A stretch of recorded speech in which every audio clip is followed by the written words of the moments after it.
فرض کریں کہ پولیس نے ایک انتہائی مطلوب دہشت گرد کو رنگے ہاتھوں پکڑ لیا ہے۔ اس کے پاس سے اسلحہ، بارود اور لائیو راؤنڈز یعنی گولیاں وغیرہ بھی برآمد ہو چکی ہیں۔ بالکل، جو کہ بظاہر ایک اوپن اینڈ شٹ کیس لگتا ہے۔ ایگزیکٹلی بظاہر یہی لگتا ہے کہ کیس مکمل طور پر حل ہو چکا ہے، ملزم کی سزا بالکل طے ہے، لیکن پھر اچانک عدالت اس ملزم کو باعزت بری کر دیتی ہے اور وہ پوری طرح آزاد ہو کر باہر آ جاتا ہے۔ اور سننے والوں کو لگتا ہے کہ شاید قانون اندھا ہے یا کوئی دھاندلی ہوئی ہے۔ ہاں، لیکن کیوں؟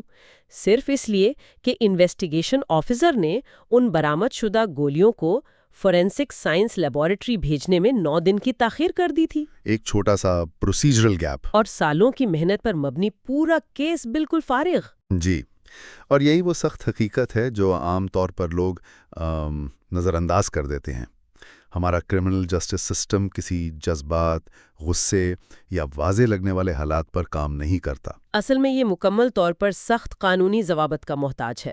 جب ہم پاکستان کی handbook of criminal investigation, police rules 1934 اور قانون فوجداری، جسے ہم عام زبان میں CRPC یا کرمنل پروسیجر کوڈ کہتے ہیں، صحیح کہا، جب ہم ان کا گہرائی سے مطالعہ کرتے ہیں تو پتہ چلتا ہے کہ انویسٹیگیشن دراصل ایک انتہائی پیچیدہ میتھمیٹیکل ایکویشن کی طرح ہے، جہاں ایک فگر غلط ہوئی تو پورا نتیجہ تباہ ہو جاتا ہے۔ تو آج کے اس تفصیلی جائزے میں ہمارا مقصد کسی ایک مخصوص کیس پر بات کرنا نہیں ہے، بلکہ میں چاہتی ہوں کہ ہم اس قانونی فریم ورک کی گہرائی میں اتریں جو پولیس کی طاقت کا تعین کرتا ہے۔ یعنی ہم اس بات کا تجزیہ کریں گے کہ ایک اسٹیشن ہاؤس آفیسر SHO اور ایک انویسٹیگیشن آفیسر جسے IO کہتے ہیں، ان کے پاس گرفتاری، تلاشی اور ثبوت جمع کرنے کے کیا اور کتنے اختیارات ہیں۔ بالکل، اور اس سے بھی اہم بات یہ ہے کہ قانون ان اختیارات کو آزاد چھوڑنے کے بجائے ان پر کیا پابندیاں عائد کرتا ہے۔ یہ کسی مسٹری ناول جیسا ہے جہاں حقیقت کہانیوں سے کہیں زیادہ دلچسپ اور پیچیدہ ہوتی ہے۔ اور اس مسٹری کا آغاز سیدھا کرائم سین پر پہنچنے سے نہیں ہوتا، اس کا آغاز اس قانونی اختیار سے ہوتا ہے جو ریاست کسی پولیس افسر کو تفویض کرتی ہے، یعنی انویسٹیگیشن شروع کرنے کی پرمیشن۔ جی، جب کسی پولیس اسٹیشن میں جرم کی کوئی اطلاع یعنی انفارمیشن آتی ہے تو وہاں کا جو انچارج ہوتا ہے SHO، اس کی سب سے پہلی ذمہ داری اس جرم کو قانونی طور پر کلاسیفائی کرنا ہوتی ہے، جو کہ CRPC کی دفعہ کے تحت طے ہوتا ہے، رائٹ؟ اگر ہم بیسکس کو دیکھیں تو قانون نے جرم کو 2 بڑے حصوں میں تقسیم کیا ہے، ایک کوگنیزبل یعنی قابل دستاندازی جرم اور دوسرا نان کوگنیزبل یعنی ناقابل دستاندازی جرم۔ بالکل، اور ان دونوں میں اختیار کا بہت بڑا فرق ہے۔ اگر قتل، ڈکیتی یا چوری جیسا سنگین اور کوگنیزبل جرم ہے تو دفعہ 144 CRPC کے تحت FIR درج کی جاتی ہے، جسے فرسٹ انفارمیشن رپورٹ کہتے ہیں۔ ہاں، اس صورت میں پولیس کو کسی میجسٹریٹ کے وارنٹ کا انتظار نہیں کرنا پڑتا، وہ فوراً انویسٹیگیشن شروع کر سکتے ہیں اور بغیر عدالتی اجازت کے گرفتاری کا اختیار بھی رکھتے ہیں۔ اچھا، اور اگر نان کوگنیزبل ہو تو؟ اگر جرم نان کوگنیزبل ہے، جیسے معمولی جھگڑا یا گالی گلوچ، تو دفعہ 155 CRPC کے تحت پولیس باؤنڈ ہے کہ وہ خود کارروائی کرنے کے بجائے شکایت کنندہ کو میجسٹریٹ کے پاس بھیجیں۔ یعنی وہاں سے عدالتی اجازت ملے گی تبھی پولیس کی مشینری حرکت میں آئے گی۔ یہ پوائنٹ اس لیے اہم ہے کیونکہ عام تصور یہ ہے کہ پولیس ہر معاملے میں فوراً اپنا ڈنڈا اٹھا سکتی ہے، جبکہ پریکٹیکلی ایسا بالکل نہیں ہے۔ صحیح۔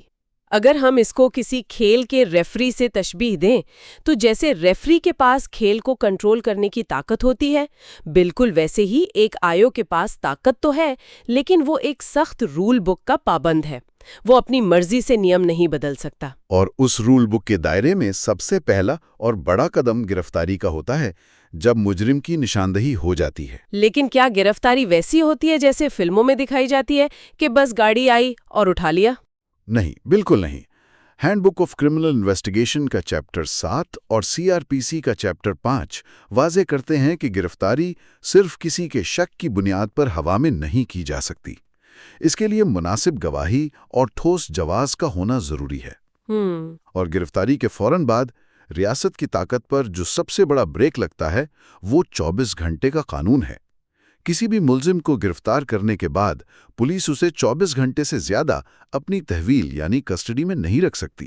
ویٹ، صرف 24 گھنٹے؟ جی، دفعہ 167 CRPC کے تحت انہیں ہر حال میں اس شخص کو قریبی میجسٹریٹ کے سامنے پیش کرنا ہوتا ہے۔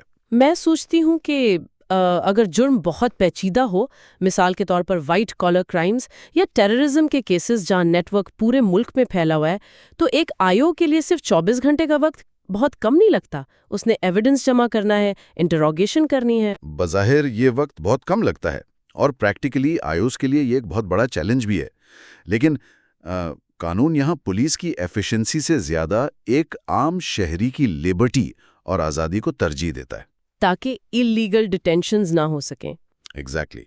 اگر قانون پولیس کو لامحدود وقت تک قید رکھنے کی اجازت دے دے تو اس کا مس یوز روکنا ناممکن ہو جائے گا۔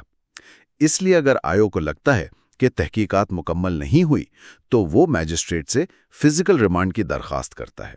اچھا، یعنی کورٹ سے ٹائم مانگتا ہے؟ جی، پھر میجسٹریٹ ملزم کی حالت دیکھتا ہے، پولیس کی اب تک کی پروگریس رپورٹ پڑھتا ہے اور پھر طے کرتا ہے کہ ریمانڈ دیا جائے یا نہیں اور کتنے دن کا۔ یعنی کسٹڈی کا کنٹرول پولیس کے ہاتھ سے نکل کر جوڈیشری کے ہاتھ میں چلا جاتا ہے۔ یہ بہت زبردست چیک اینڈ بیلنس ہے۔ تو جب ملزم فزیکل ریمانڈ پر واپس آتا ہے تو ان کا اصل فوکس کرائم سین اور مادی ریکوریز پر ہوتا ہے، یعنی تلاشی اور قبضہ، جسے سرچ اینڈ سیجر کہتے ہیں۔ صحیح۔ اب یہاں پر آ کر آئین کا آرٹیکل 14 جو ہر شہری کو پرائیویسی اور 4 دیواری کا تحفظ دیتا ہے، اور کورونر پروسیجر کوڈ کی دھارا 165 جو پولیس کو تلاشی کا اختیار دیتی ہے، یہ تو آپس میں سیدھا ٹکراتے ہیں۔ ایک طرف شہری کا حق ہے اور دوسری طرف تحقیق۔ ان دونوں کے درمیان توازن کیسے قائم ہوتا ہے؟ اس توازن کا بنیادی اصول پروسیجرل شفافیت ہے۔ دھارا 165 CRPC کے تحت آئیو جب بھی کسی جگہ کی تلاشی لینے کا ارادہ کرتا ہے تو اسے ریزنیبل گراؤنڈز اور لکھت وجہ یعنی ریٹن ریکارڈ بنانی پڑتی ہے۔ یعنی بغیر کسی ٹھوس جواز کے کسی کے گھر میں داخل نہیں ہو سکتے؟ بالکل نہیں، اور اس سفر کا جو سب سے اہم حصہ ہے وہ دفعہ 103 CRPC ہے۔ یہ سیکشن پولیس کو سختی سے پابند کرتا ہے کہ تلاشی کے وقت اس علاقے کے کم از کم 2 معزز اور آزاد گواہوں کو شامل کیا جائے۔ آزاد گواہ سے مراد جو پولیس والے نہ ہوں؟ جی ہاں، عام شہری۔ اور اگر وہاں سے کوئی خون آلود کپڑا، آلہ قتل یا ثبوت ملتا ہے تو اس پر ایک فرد برآمدگی جسے ریکوری میمو یا فارم 25/22 کہتے ہیں وہ بنایا جاتا ہے۔ اس پر ان 2 آزاد گواہوں کے دستخط ہونا لازمی ہے، تاکہ ثابت ہو سکے کہ پولیس نے اپنی مرضی سے کچھ نہیں رکھا، رائٹ؟ لیکن اگر ہم گراؤنڈ ریالٹی دیکھیں تو وہ اس ریکوائرمنٹ سے اکثر مختلف ہوتی ہے۔ وہ کیسے؟ دیا بتیا مہر، اب ایک سنگین ڈکیتی یا ٹارگٹ کلنگ کا معاملہ ہے تو علاقے کے عام لوگ ڈر کی وجہ سے گواہ بننے سے انکار کر دیتے ہیں۔ انہیں لگتا ہے کہ مجرم ضمانت پر باہر آئے گا اور انہیں نقصان پہنچائے گا۔ اگر شہری گواہ ہی نہ بنے تو کیا کیس خراب ہو جاتا ہے؟ یہ زمینی حقائق کا ایک بہت بڑا مسئلہ ہے اور عدالتیں اس مجبوری کو بخوبی سمجھتی ہیں۔ ایسی صورتحال میں جب عام شہری آگے نہیں آتے تو پریکٹیکلی پولیس افسران ہی ایک دوسرے کے گواہ بن جاتے ہیں۔ اچھا، تو وہ لیگلی الاؤڈ ہے؟ جی، سپریم کورٹ نے تسلیم کیا ہے کہ صرف اس وجہ سے کسی ریکوری کو ریجیکٹ نہیں کیا جا سکتا کہ گواہ پولیس والے تھے۔ تاہم اس میں ایک بہت بڑا کیچ ہے۔ کیا؟ جب گواہ صرف پولیس والے ہوتے ہیں تو ڈیفنس لائر کے لیے عدالت میں ڈاؤٹ پیدا کرنا انتہائی آسان ہو جاتا ہے۔ وہ کہتے ہیں کہ ایویڈنس پولیس نے خود پلانٹ کیا ہوگا، لیکن اگر انڈیپینڈنٹ وٹنسز موجود ہوں تو کیس کی ویلیڈیٹی 1000 گنا مضبوط ہو جاتی ہے۔ صحیح، سمجھ گئی۔ تو مادی ثبوت تو جمع ہو گئے، لیکن اب بات آتی ہے کہ لوگ کیا کہتے ہیں۔ انسانی بیانات کو قانون کس نظر سے دیکھتا ہے؟ دفعہ 161 CRPC کے تحت آئیو گواہوں کے بیانات ریکارڈ کرتا ہے، لیکن اس پورے پروسیس میں جو سب سے دلچسپ پوائنٹ ہے وہ پولیس کسٹوڈی میں لیے گئے کنفیشنز کا ہے۔ یعنی اعتراف جرم۔ ٹی وی ڈراموں میں تو ہم دیکھتے ہیں کہ انٹیروگیشن روم میں مجرم روتا ہے، اپنا جرم قبول کرتا ہے اور سب سمجھتے ہیں کہ کیس وہیں سالو ہو گیا۔ ڈراموں میں ایسا ہی ہوتا ہے، لیکن قانونی طور پر پولیس کسٹڈی میں کیا گیا کنفیشن عدالت میں زیادہ اہم نہیں مانا جاتا۔ قانون شہادت کا اصول بالکل واضح ہے کہ کسٹڈی کا کنفیشن ان ایڈمیسیبل ہے۔ حیران کی بات ہے، یعنی اس کی کوئی قدر نہیں جب تک کوئی اور تصدیق نہ ہو۔ اصل میں اس کی وجہ وہی ڈر، دھمکی یا تشدد کا خدشہ ہے جو کسٹڈی میں ہو سکتا ہے۔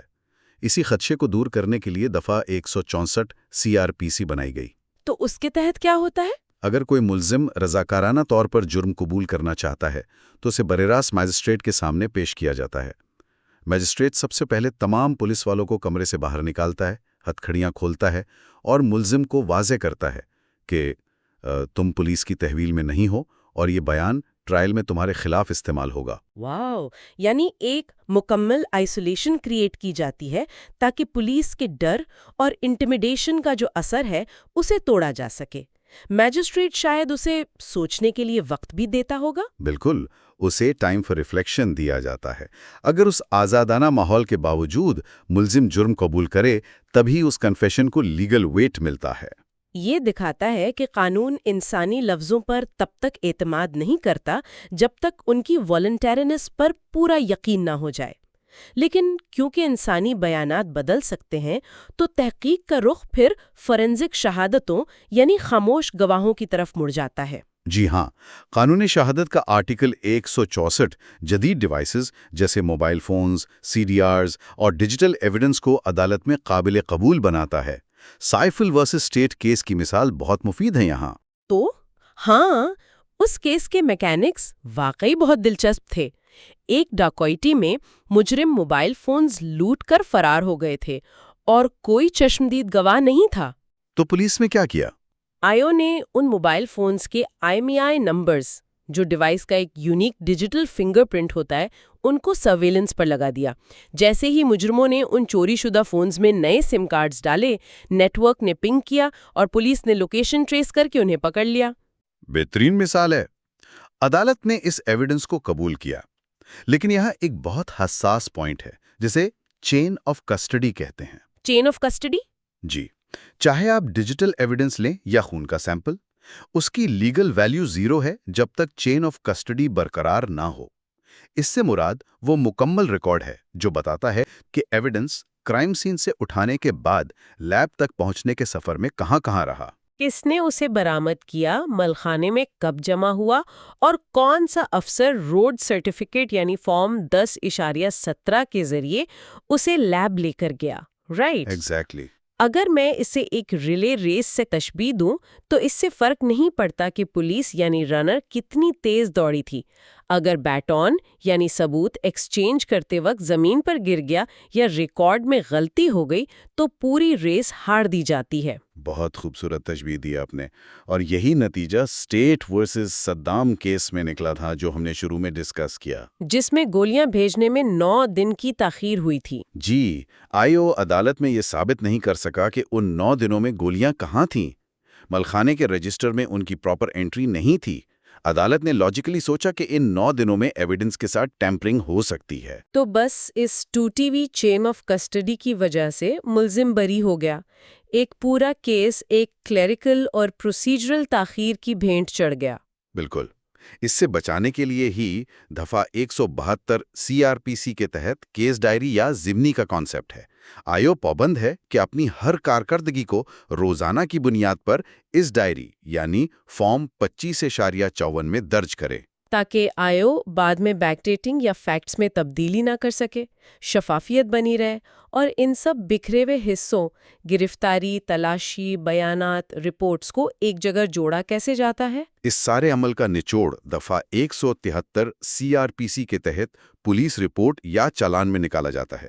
قانون کا تقاضا ہے کہ یہ چالان 14 دن کے اندر عدالت میں جمع کروایا جائے، اور اگر انویسٹیگیشن مکمل نہ ہو تو ایک عبوری یعنی انٹرم چالان جمع کرنا ہوتا ہے تاکہ ٹرائل کا آغاز ہو سکے۔ صحیح، یہ تو بالکل ایک جگزا پزل مکمل کرنے جیسا ہے۔ آئیو کو صرف پزل کے ٹکڑے جمع نہیں کرنے بلکہ انہیں ایک تصویر یعنی چالان کی شکل میں وقت پر عدالت کو پیش کرنا ہوتا ہے، ورنہ ساری محنت ضائع ہو سکتی ہے۔ اور عدالت اسی چالان کی ٹیکنیکل فاؤنڈیشن پر اپنا فیصلہ سناتی ہے، جذبات پر نہیں۔ یہ پورا نظام کتنا پیچیدہ، تکنیکی اور قانونی پابندیوں میں جکڑا ہوا عمل ہے، دیکھنے میں شاید یہ کاغذی کارروائی لگتی ہو، لیکن ایک چھوٹی سی قانونی خامی جیسے چین آف کسٹڈی میں فرق یا 24 گھنٹے کی خلاف ورزی سارے کیس کو پلٹ سکتی ہے۔ اور یہی پابندیاں معصوم شہریوں کو غیر قانونی طاقت سے بچانے کا سب سے بڑا ذریعہ ہیں۔ بالکل۔ تاہم اس سارے جائزے کو سمیٹتے ہوئے میرے ذہن میں ایک فکریہ نقطہ ضرور آتا ہے جو میں سننے والوں کے لیے بھی چھوڑنا چاہتی ہوں۔